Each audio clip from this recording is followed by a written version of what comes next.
some new information and talk with the senator who's actively investigating. There were other immigrants who came here in the bottom of slave ships, worked even longer, even harder for less. But they too had a dream.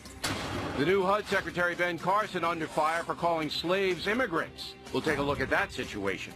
This executive order makes clear that Washington will not be a willing participant in promoting or carrying out mean-spirited policies that break up families. Also ahead, the governor of Washington openly defying the Trump administration over illegal immigration. We'll have a follow-up report on that. Caution, you are about to enter the no spin zone. The factor begins right now.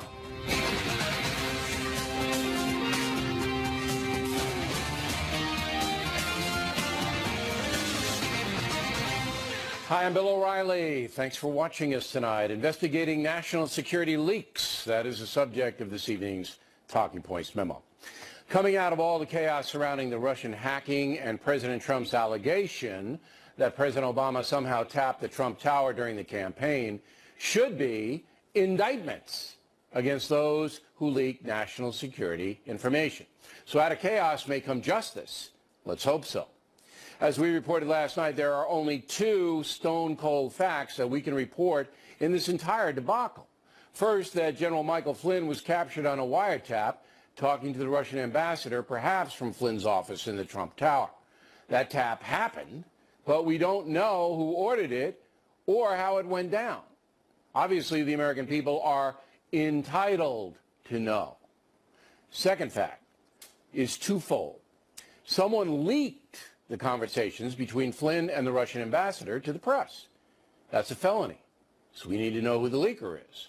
Associated with that, then Attorney General Loretta Lynch, working for President Obama, ordered the rules about shared intelligence information changed just days before the president left office, just days before Mr. Obama walked out the door. So why did Ms. Lynch do that? Did Mr. Obama order the change? Again, we need to know. It's very important because by national security agency sharing raw information, okay, unvetted, with the FBI, CIA, and other intel agencies, you open up the potential for leaks, and that's exactly what happened. As soon as President Trump walked into the Oval Office, his phone calls to the Mexican president, to the Australian prime minister, and to other high-level officials were leaked to the press. So in effect, the Obama administration may have, I emphasize may, created chaos for the Trump administration by allowing unsubstantiated intelligence information to be spread across a number of agencies. This is big. If that were done intentionally to harm the incoming president, Mr. Trump, that's subversion. So you can see that Congress must get to the bottom of the situation. Right now, there are investigations in the House and in the Senate to find out if Russian officials colluded with the Trump campaign. As we reported last night, so far there's no evidence of that. We also don't know anything solid about the wiretaps and leaks concerning Donald Trump. And we need to know.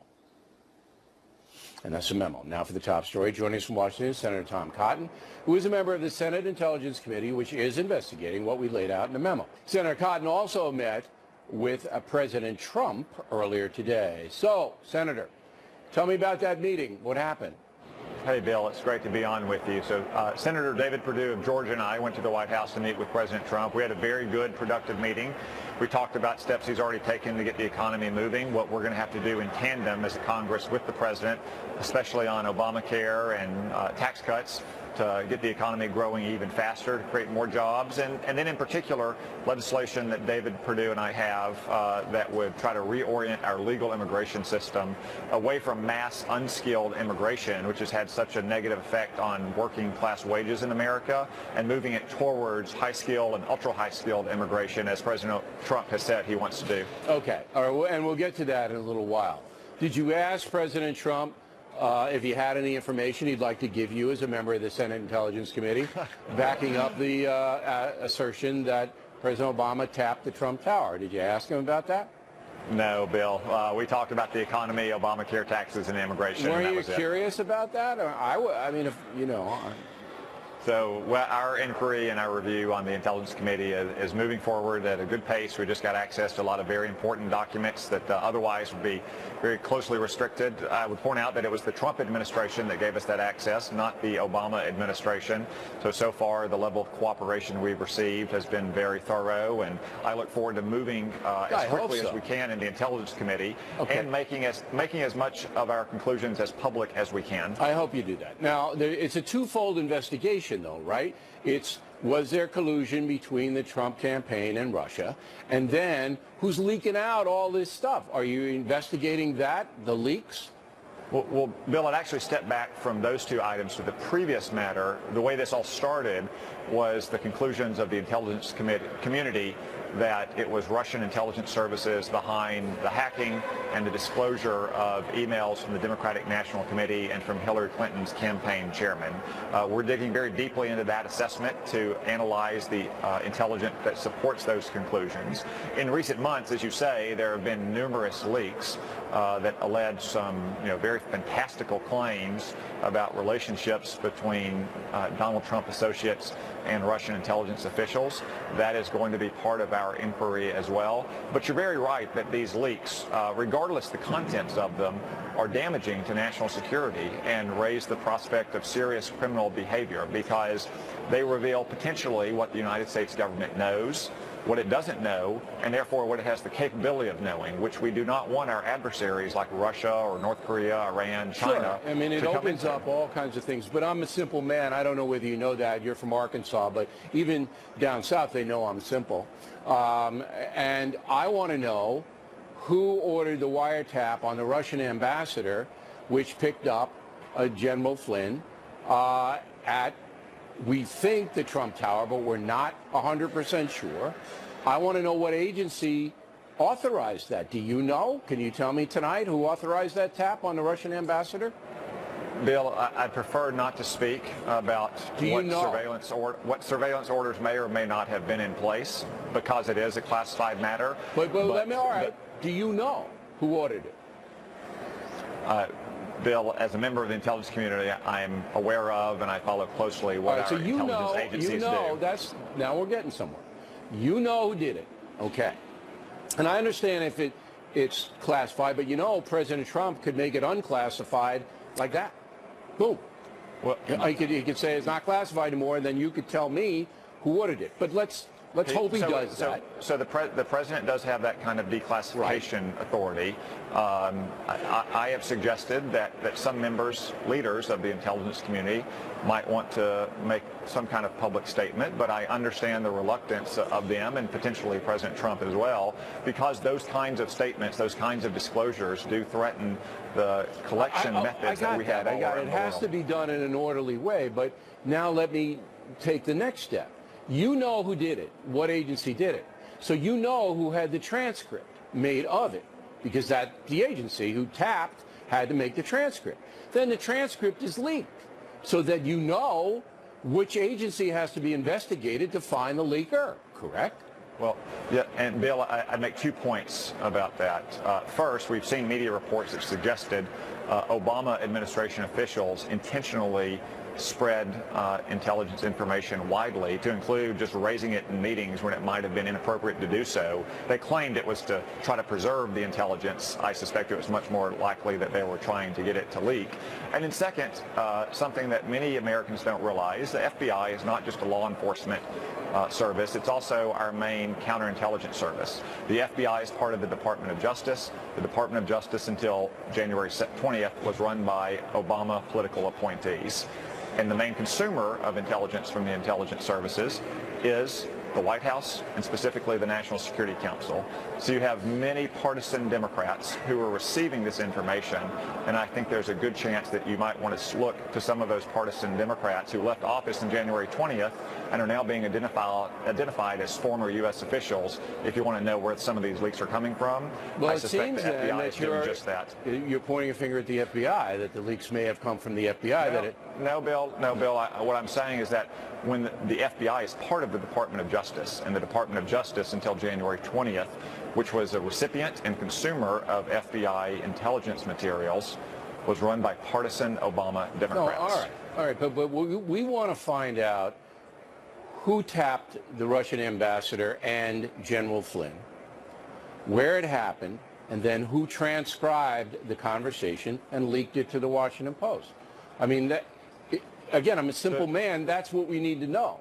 And then the leaking is the most important material. Right, because then you can that trace kind of information back. should never be in public. Absolutely, you could trace back whether that leak was ordered, or where it came from, or any of that. So it sounds like you're hot on the trail. Would you say that's accurate? That you're hot on the trail of this?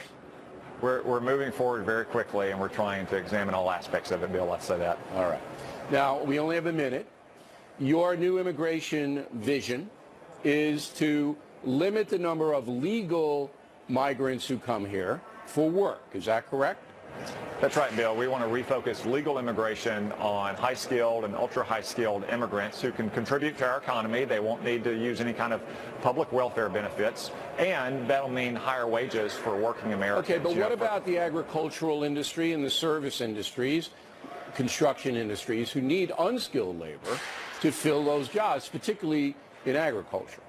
Well, Bill, I'm open to those kind of arguments. It's really an evidence-based question. I would note, though, that there is no job in the United States that is not filled by at least a majority, sometimes a large majority, of native-born Americans. There is no job in America that Americans will not do. Well, I don't know about that. Now, they have a very hard time in the Central Valley of California recruiting in that hot sun, and down in Florida as well, people to pick the fruits and vegetables. That's not an easy thing. But, Bill, what I would say to that is that the solution, rather than importing more unskilled and low-skilled workers, might be to raise wages for working Americans who haven't had a pay raise in decades. If you have a high school degree or less, sure, but you some can't people have seen their wages fall for 17. Well, if we don't have the large surge of mass low-skilled immigration every year that we've had for decades now, the market will work its magic. Yeah, that's true. Raises would if there's not the competing labor. Senator, we really appreciate you coming on. I hope you'll come back. We want to continue this conversation. Keep us posted on the investigation. It's vital to the country. Thank you very much. Next on the Rundown, Judicial Watch suing the federal government to get answers about the wiretap allegations. We'll have a report on that. Then later, another outrage as the governor of Washington orders his agencies to ignore Homeland Security requests on questionable illegal aliens. Those reports after these messages. Watch Fox News Channel anytime. The next segment tonight, a watchdog group called Judicial Watch has filed a Freedom of Information Act lawsuit against the CIA, the Justice Department, and Treasury Department. Judicial Watch wants records pertaining to alleged wiretaps during the presidential campaign. Joining us now from Washington, the president of the group, Tom Fitton. Now, you've called this situation a, quote, scandal. Please define that for us. Well, the scandal we all know about, and the only one of substance beyond the hacking of the Podesta emails directly, is the leaking of classified information, including the fact that there were wiretaps, and the results of those wiretaps. As you point out, the transcript of the phone call between General Flynn and the Russian ambassador. And we asked specifically for those types of records. We got the proverbial hand to the face, but we did get an interesting response from the National Security Agency, Bill, and it goes to the conversation you had with Senator Cotton. And the NSA told us they can't confirm or deny they have any records about that. Why not? Why couldn't they confirm? Well, maybe they're not involved. Look, I don't know what Senator Cotton knows, but clearly he knows what agency tapped the Russian ambassador and General Flynn. He knows. Well, the NSA is essentially telling us we can't tell you if we have them. We can't tell you if we don't have them, because to do so would tell you about our capabilities. Yeah, but it certainly is highly suggestive. That's what they all do. Well, it's not the FBI. We can't comment on investigation. They all do that. I think that people need to understand that a Russian embassy, all right, is Russian territory. That's not America. Okay, so therefore, that agencies like the CIA and the NSA can go in and they can tap, and they have been tapping for 50 years, all of these people. And people should know that, should know how this thing can be done. So there's a myriad of suspects here. Do you, through your investigation, have you narrowed it down on what you think happened? I don't want you to speculate. It's got to be based on information that you've accumulated. And we just sued, so we're waiting to get responses back from the agencies. And it's going to be hard for them to say no. And the irony is that, you know, President Trump's appointees are the ones who are going to be figuring out how to respond to our litigation here. And it's frankly just the beginning, because there are other requests we have pending. We have well over a dozen requests under the Freedom of Information Act to get access. For instance, we want the transcript. If it's not classified, then release it. And if it is classified, potentially declassify it in part or in whole. So you want to know what we're on the lots of opportunities for truth-telling. Okay. But I want to know more importantly we want to know than who that. had access to this. We want to know who had access to this information. Yeah, I want to know who leaked it. I want to know who put it out there. That's exactly right. You know, so President Trump accuses President Obama of doing it, but there's no evidence to show. And President Obama is a pretty smart guy. I don't think he would, you know. But his minions certainly could have. They tapped Angela Merkel of Germany. I mean, certainly. So how long do you think it's going to take for your crew to get cut through this bureaucratic fog and get these documents so we can figure out what happened? I think we'll start getting responses from the government in months. And I think we'll get more direct responses than Congress. Remember, when Congress gets documents, they don't necessarily release them all. And when they give the documents to us, we get them out to the public. So it's important to know that there's this independent entity out there that's asking the questions, and we're not relying on the politicians to figure out what's up and what's down. All right. Well, please let us know what you come up with, Mr. Fitton. We appreciate you appearing this evening. Directly ahead, the personal attacks on President Trump mounting. Do they mean anything, or are people numb? And later, Dana Perino on the new Republican health care proposal. Also, our Law and Order team on another shocking death allegedly caused by an alien criminal. The attacks on President Trump would ease up a bit because of the enough is enough component. But no. Most of the people I speak with are transitioning from seeing this as the President of the United States to seeing this man as a circus clown. What has he created? He's created nothing except chaos. Donald Trump is destroying the credibility of the office of president 140 characters at a time.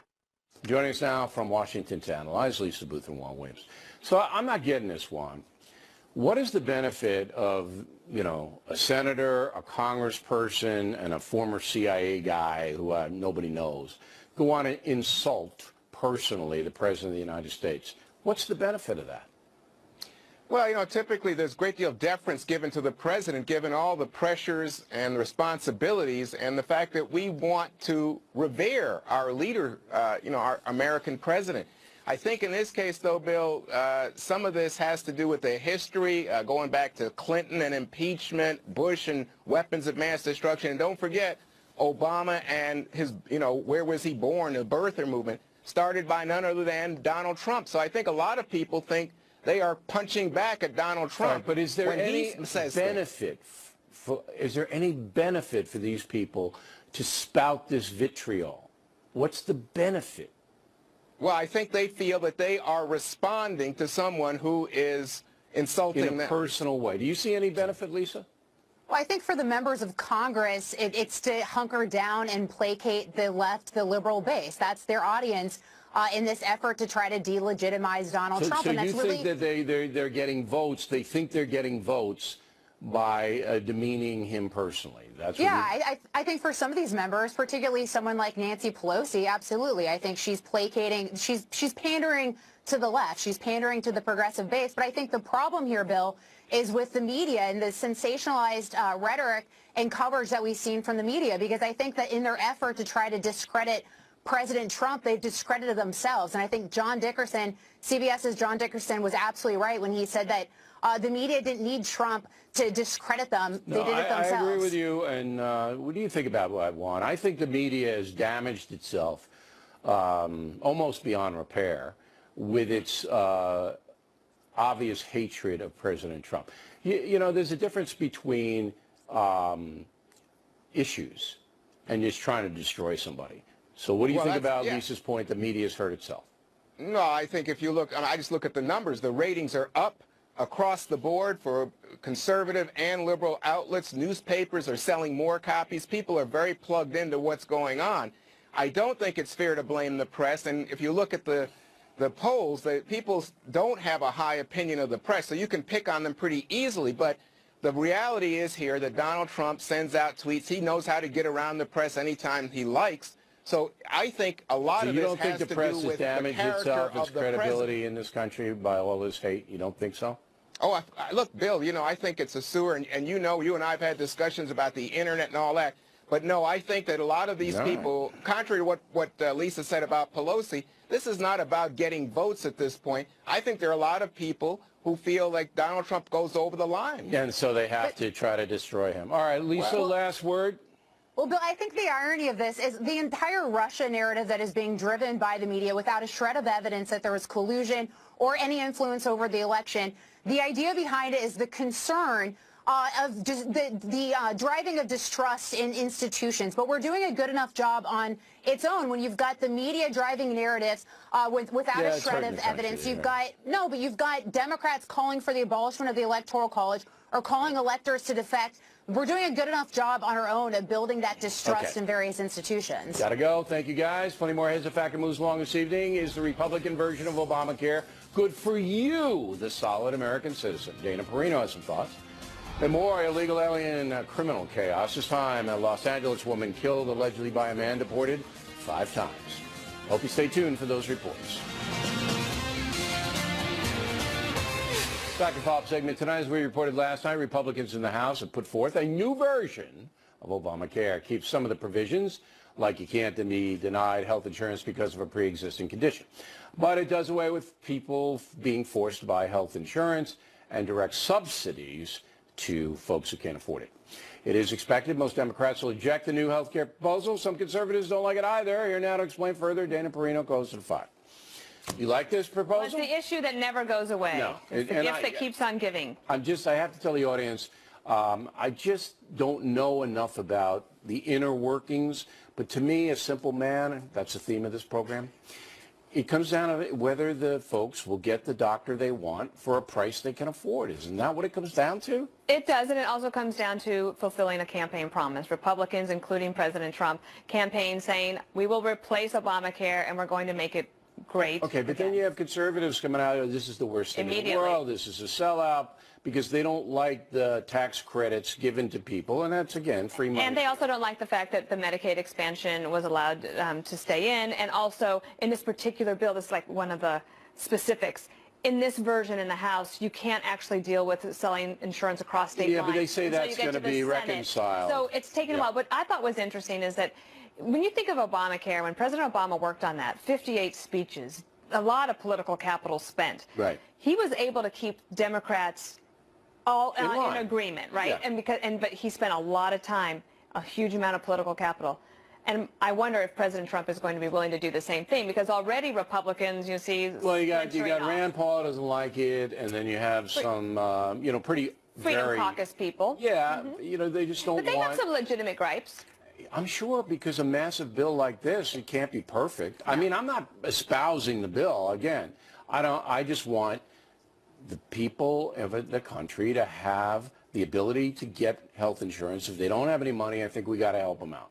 All right? If you're broke and you're destitute for whatever reason, I think you got to help them out. And President Trump should feel a lot of confidence in his Secretary of Health and Human Services, Tom Price. He likes it. He likes He likes it, and he's calm. But one of the things he did is he didn't promise that you could keep your doctor afterwards. He said, I'm not going to do that. And I thought that was refreshing. Okay. Now, if all the Democrats will vote against it, and they probably will, maybe a couple of exceptions, but they probably will. So then, as you say, President Trump's got to get all the Republicans in line, or it doesn't get passed. Well, and he's going to probably have to pick off a couple of Democrats. I don't think that it would be good for President Trump to pass a Republican-only bill, as President Obama did with Obama. I think that because he is a negotiator, he should be able to get a few Democrats, maybe like a Senator Manchin. But my point is, it's going to take a lot of effort, and I don't know how much political will he's able to expend, and also it's big for him. And he could do it in a charming way, but he has to break some kneecaps. In the end, he has to say, look, if you do this for me, I'll do this for you down the road. That's how, as you know, how presidents get things done. Little deal making. Yeah, right. I'll owe you one. Do you think that's realistic? Last question. I don't know, and I think that we'll all just have to see how this shakes out. It's going to take a while for this to it won't be solved by April, even though he wants to get it done quickly. Right. All right, Dana Perino, everyone. When we come right back, law and order in Washington State. Governor there says he's not going to cooperate with Homeland Security on illegal immigration. The Bill McGurk on Ben Carson's controversial comments about slaves. Moments away. on Sirius XM, your favorite shows on Channel 114. Plus, every story, every 15 minutes. Fox News headlines 24/7. Channel 115. The O'Reilly Factor, the #1 cable news show for 16 years and counting. Thanks for staying with us. I'm Bill O'Reilly in the Law and Order segment tonight. The Governor of Washington State, Jay Inslee, has ordered his agencies not cooperate with Homeland Security when the feds ask for an illegal alien to be detained. This executive order makes clear that Washington will not be a willing participant in promoting or carrying out mean-spirited policies that break up families and compromise our national security and, importantly, our community safety. With all due respect, the governor's a dunderhead, and I'm going to prove that to you in a moment. Here now, attorneys and Fox News analysts, Ebony Williams and Kimberly Guilfoyle. So, the governor says he'll obey warrants, all right, which he has to obey, or they could arrest him. Right. All right? But he will not allow his people in Washington State to respect requests for detainers. What's the difference between a detainer and a warrant? Okay, so an arrest warrant is not a request. This is something that is supported by probable cause, and he cannot by law ignore it. A detainer, and that's criminal, okay, supported by probable cause. A detainer is merely a request, and he is not under an obligation to comply with ICE, and it is civil. There isn't a law that says he must. Now, detainers are asked for by the federal government when they believe a person is going to be deported. Subject to removal by the United States. They don't ask him because they don't like the color of his car or because of any other reason. Right. ICE believes that this person has enough bad things that he or she is going to be deported. Yeah, that they're so this isn't some little thing. No, right, it's very Ebony? serious. What do you say? Yeah, you're exactly right, but that standard distinction between probable cause that's required in the warrant and reason to believe, rather. That's the standard for the detainer. So why would any honest civil servant say, I'm not going to cooperate with the federal government when they ask for a specific detainer? I can tell you why, Bill. Go. Because it will clog the docket. If they indeed complied, as they should with every detainer, it would clog the docket so miserably that it would actually further disrupt our broken Well, that hasn't happened in Texas and Florida, where they do respect it. Yeah, there's states They haven't sometimes. clogged any dockets. Sometimes. Okay. But here's the problem. That's feeble, Ebony. It's Your true. excuse is It's feeble. true. Clogging That's what I is feeble. said. Then unclog. She's giving the, the justification for why they would do so. I suggest that that actually makes a bigger problem and is an issue with public safety, because some of these people have committed crimes and should be removed from the country. Here it is. Here's the hammer right now. You ready for the hammer, everybody? Sure. Here's why the governor of Washington State is a dunderhead. All right. Let's put up Sandra Duran's picture. I don't want to see him anymore. All right. Let's look at Sandra Duran, 42-year-old mother. All right. And she's killed in a car crash in Los Angeles. She has kids, right? How many kids, Ebony? At least one child in the car with her during this horrible, deadly accident. Dead. She's dead. The police say a man named Eduardo Alvarado killed her while driving drunk. Tell me about Mr. Alvarado. Worst thing about him, Bill, this was a habitual DUI. This was not his first time driving drunk behind the wheel. Been deported 5 times, multiple felony convictions. But he was deported 5 times. 5 times. Arrested 20 times. Yes, over the course of the years. Okay, now, he didn't have a warrant out for him, did he? Not currently, not in this moment. No, he didn't have a current warrant. No. But if ICE knew where he was, they would have put out what? They would have put out a detainer. A detainer! A detainer, which they wouldn't have honored. In Los Angeles. Okay? Yes. This is what makes me furious. This is the worst case scenario. No, that's not the worst case scenario. It is. That's a real scenario. It is. There's a woman who's dead. And that's horrible. And this detainer would not have been honored by Los Angeles as a sanctuary city in the county, or this idiot governor of Washington State. Okay? So that's the hammer. Now let's hear from the woman's father. So much was taken away from us that it's a pain you cannot describe, and it's there and it will be till the rest of our lives. But her big smile, her pictures just keeps us going. We're keeping her smile, and we pray every day, and it seems like she's here right now.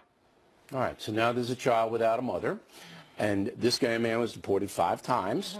He didn't have a warrant out, arrested 20 times, okay? Still in the country. Already had DUIs. Right, right.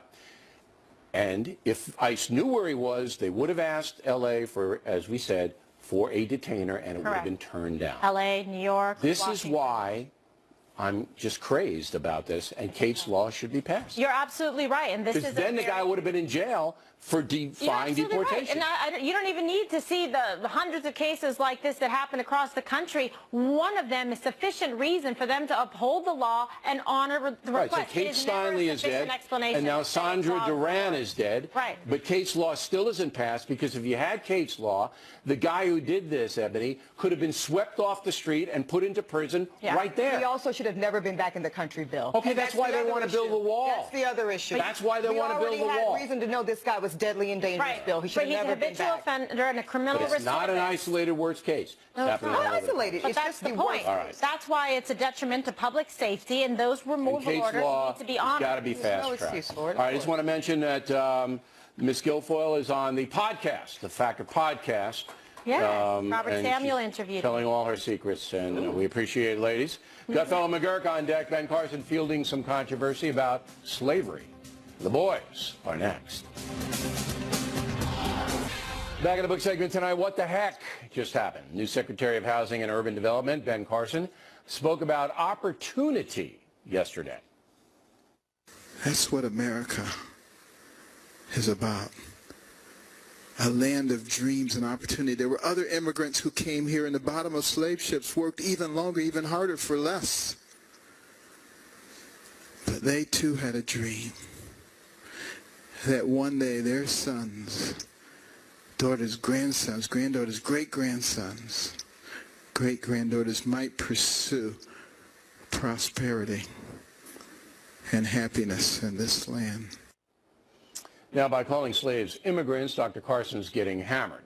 For the record, anyone forced to leave their homeland is not an immigrant. Certainly slaves were abused human beings who had no choice about where they lived or even what they did. But if you listen to Dr. Carson's speech, his point was that even those most abused on this planet have dreams. And those dreams are now achievable, according to Dr. Carson, in the USA. Now, Bernard McGurk and Greg Gutfeld.